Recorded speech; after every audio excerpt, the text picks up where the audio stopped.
Avatar: The Way of Water, The Way of the Water, is the newest film from James Cameron. That is the much anticipated sequel, over a decade in the making, for the highest grossing movie of all time, Avatar. So we've waited over a decade. They've been trying to get, completely redo the technology all over again. Work a lot with water. The word water is literally in the title. And this was, of course, highly anticipated by everyone. What was James Cameron going to pull out of his hat? Is it going to be as good as the first one? What is it? So for me, this was a different experience. So I did not see the first Avatar in theaters. 2009, that was over a decade ago, and I'm only 24 right now. So I did not see Avatar in theaters. I did not get to see the re-release this year because I got sick that weekend and then just didn't have time to go see the re-release. So I'd never seen Avatar in theaters. So I was very excited to give this one a watch because I wanted to be transported into Pandora and see what the fuss is all about when it comes to the cinematic experience. So, yeah, we're going to talk about it today. First things first, I'm not a 3D guy. I'm just not. It doesn't have any, it's just the glasses and I still wear a mask so they get foggy and it's, it hurts the eyes. And so I'm just not a big 3D guy. But for the sake of this movie in particular, I sat my happy ass in a 3D IMAX showing for over 3 hours with 3D glasses on to get that experience that James Cameron wanted. And I'm glad I did, because of course everyone's going to say this. This movie is incredible to look at. It is an incredible movie in terms of the visual effects. It's stunning. It really is. You feel fully immersed, and that's where the 3D comes in. It's not like the gag 3D, like when 3D first became a thing, where it was we're going to throw stuff at you.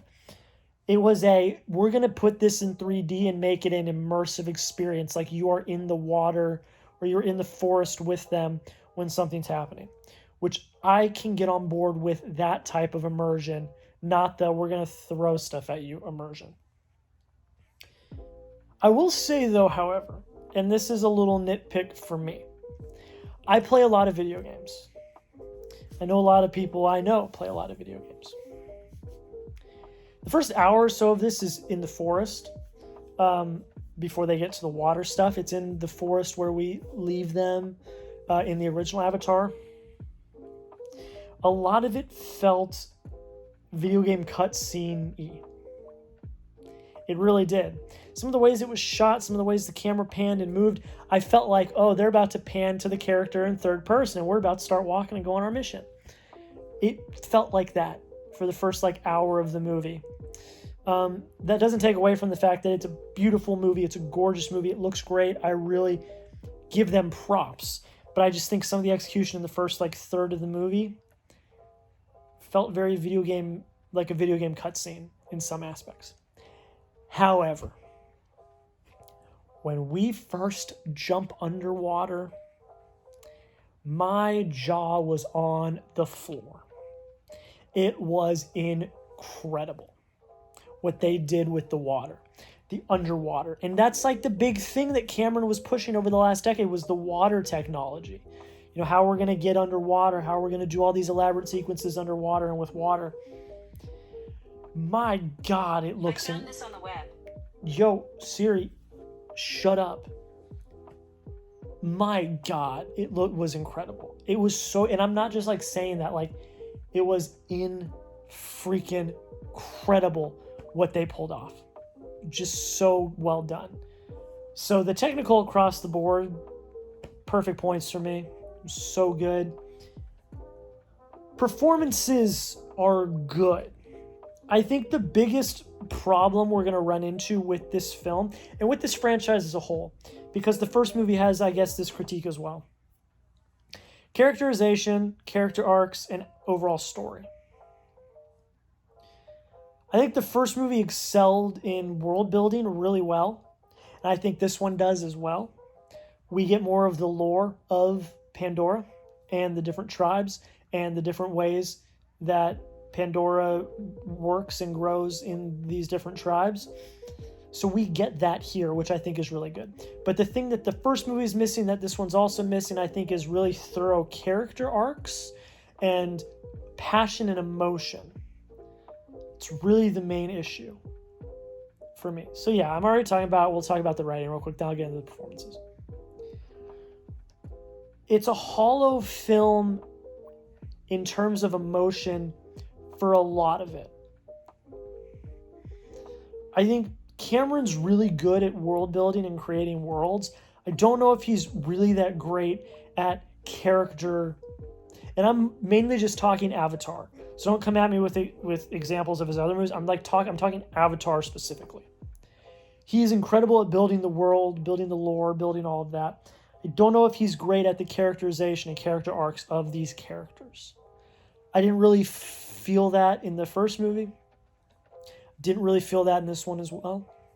There is consequential and situational emotion that comes from the situation that our characters are in. I talk about situational emotion all the time. There's definitely situational emotion, but I don't think that there's anything more than that kind of surface level emotion to really grip onto. And I've seen a few people, Amanda from Candid Cinema said this, and I saw another review as well talking about how hollow it is in terms of the writing. And I can agree with that. On one hand, like I already said, world building, lore building, fantastic. It's so creative, it's so well done. But when you get into the nitty-gritty, the actual meat and potatoes, the character arcs, character moments, emotion, it just kind of falls flat. That doesn't mean you shouldn't watch this movie, though, because I think this is the definition of an immersive cinematic experience. This is a movie you need to see in a theater, preferably in 3D and preferably in IMAX or Dolby. And I know that people say this for all movies. See it on the biggest screen as possible. You need to see.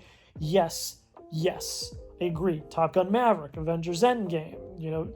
We saw a trailer for Mission Impossible Dead Reckoning before it. Those are all movies you need to see in a theater, but this one was made literally for a theater. That's what James Cameron, that is his MO. This is a movie.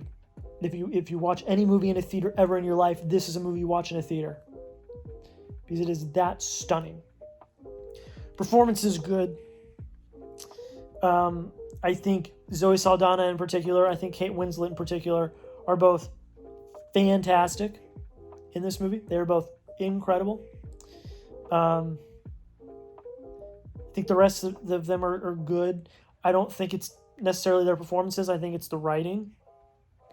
But I think Zoe Saldaña and Kate Winslet in particular are really good in this movie. Really, really good. Direction from Cameron is good. It's as good as you could ever imagine because the technical is just as stunning. I understand why it took a decade.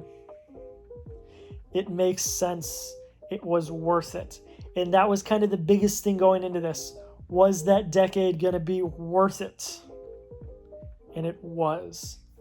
I think it makes sense why it took a decade. If that's how long it took to make it look like it did, I understand. It makes sense. That's pretty much it.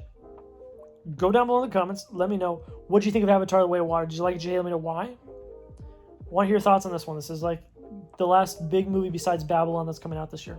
Which, next week's Babylon week, and y'all know how excited I am for that one.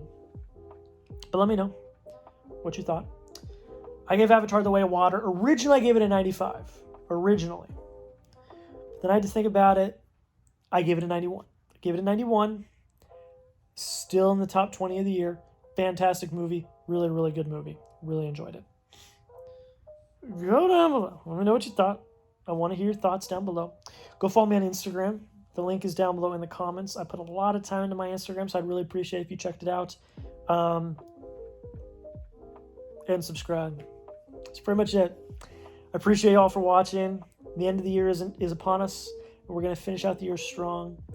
I hope you all have a great rest of your day. We'll see you in the next video.